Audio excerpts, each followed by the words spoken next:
Hello friends, let's learn today tense. Tense means kaal.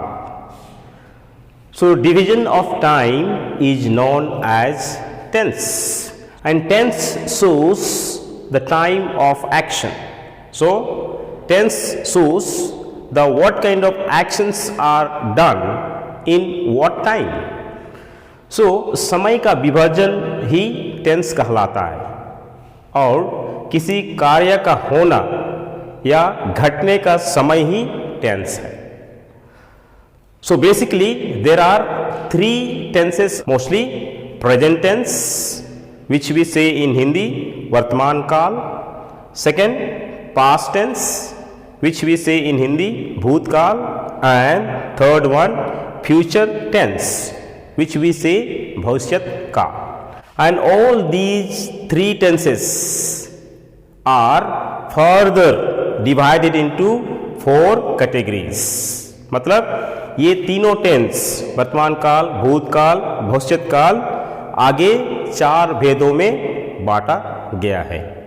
So present tense is further divided into four types. They are simple present tense, present continuous, or present progressive also they say, then present perfect, then present perfect continuous tense, and even past tense also, भूतकाल also आगे चार भागों में बांटा गया है. Means past tense also is further divided into four parts. They are simple past, past continuous or past progressive, past perfect, and past perfect continuous tense.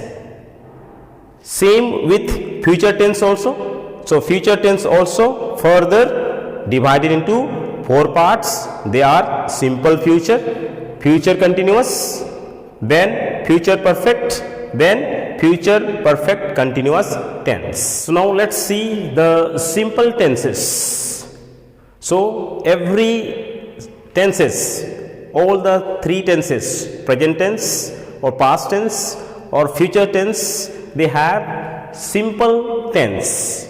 So first we will deal about all the simple tenses, but then first we will discuss about present simple tense.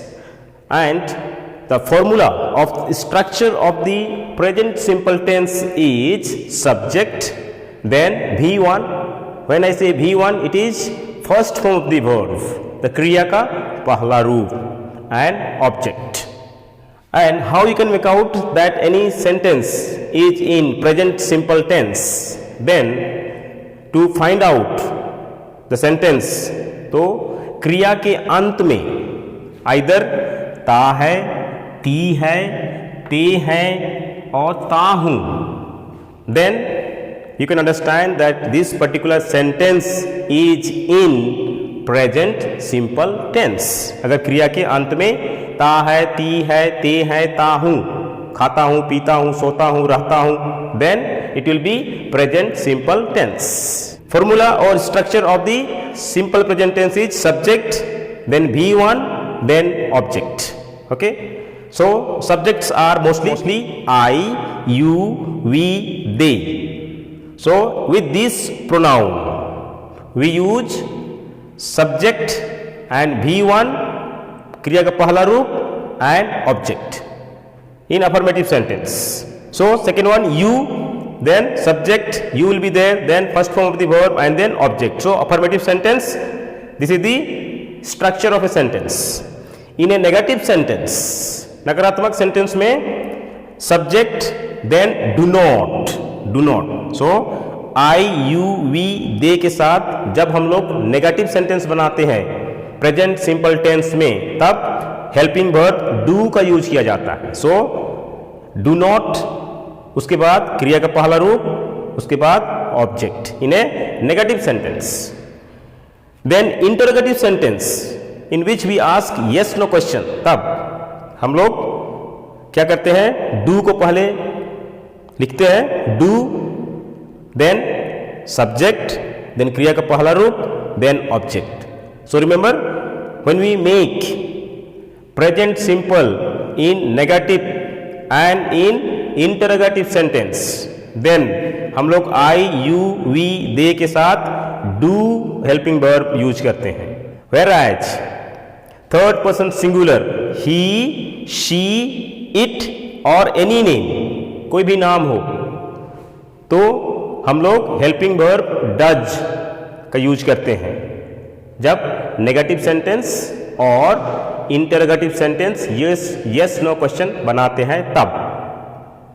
अगर otherwise अगर हम लोग positive sentence बनाते हैं तब S और E S लगाते हैं क्रिया के पहला रूप में, एस और ई एस लगाते हैं पॉजिटिव सेंटेंस बनाते हैं तब। सो रिमेंबर ही के साथ हेल्पिंग वर्ब डज का यूज किया जाता है, शी के साथ हेल्पिंग वर्ब डज का यूज किया जाता है, ईट के साथ डज का यूज किया जाता है, और किसी का नाम हो कोई नाम हो तो भी हम लोग डज हेल्पिंग वर्ब यूज करते हैं जब हम लोग negative sentence and interrogative sentence बनाते हैं तब। अगर पॉजिटिव सेंटेंस बनाते हैं और अफर्मेटिव सेंटेंस और डिक्लेरेटिव सेंटेंस बनाते हैं ही शी इट और एनी नेम के साथ तो हम लोग V1 में S और ES लगाते हैं सेंटेंस बनाने में। Now let's try to understand with the examples. First sentence we have I like mango. So here subject I there, then like is V1 क्रिया का first रूप and mango is object. So present simple tense structure of the sentence will be subject, then first form of the verb that is क्रिया का पहला रूप and then object. So it will be I like mango. So मैं आम पसंद करता हूँ। Negative sentence हम लोग देखेंगे You do not like mango. तुम आम पसंद नहीं करते हो। Interrogative yes no question will be Do they like mango? क्या वे आम पसंद करते हैं? नेगेटिव बनाते हैं तब डू का यूज करते हैं और हम लोग सीखे हैं डू आई यू और दे के साथ यूज किया जाता है। Next example we have he likes mango, वह आम पसंद करता है। So now let's divide into subject verb and object. So he is here subject, like is here verb and mango is object. So we have seen E or ES we add in a main verb. So here he, like is the main verb, but then like में हम लोग क्या add किए हैं? S add किए हैं because he, she, it और any name है तो हम लोग मेन वर्ब में क्रिया का पहला रूप का मेन वर्ब में हम लोग S और ES लगाते हैं। That's why here we have written he likes. He like नहीं होगा। If you make it negative नकारात्मक sentence then it will be he does not, because he, she, it or any name we use does when we make negative sentence or interrogative sentence, whereas I, you, we, they के साथ हम लोग do का use करते हैं। So here you have to remember, तुम लोग को याद करना पड़ेगा he, she, it के साथ does का यूज होता है। So he does not like mango, वह आम पसंद नहीं करता है। Does he like mango? So क्या वह आम पसंद करता है? So you have to remember he, she, it और any name, कोई भी नाम हो तो हम लोग अफर्मेटिव सेंटेंस और पॉजिटिव सेंटेंस और डिक्लेरेटिव सेंटेंस बनाते हैं तब हम लोग मेन वर्ब में एस और ES लगाते हैं और सेंटेंस बनाते हैं। और जब हम लोग नेगेटिव सेंटेंस बनाते हैं तब सब्जेक्ट के बाद helping verb he, she, it और एनी नेम पर डज का यूज करते हैं एंड क्रिया का फर्स्ट रूप then object.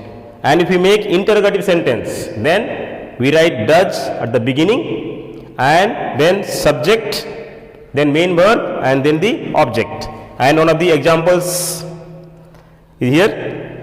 Does he like mango?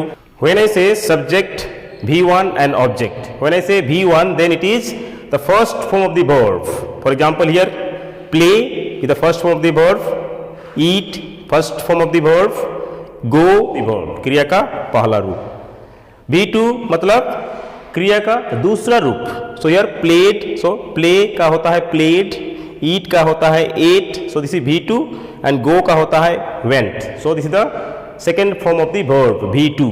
When I say V3, then it will be क्रिया का तीसरा रूप. So play का होता है played, eat का होता है eaten, and go का होता है gone. So it will be third form of the verb.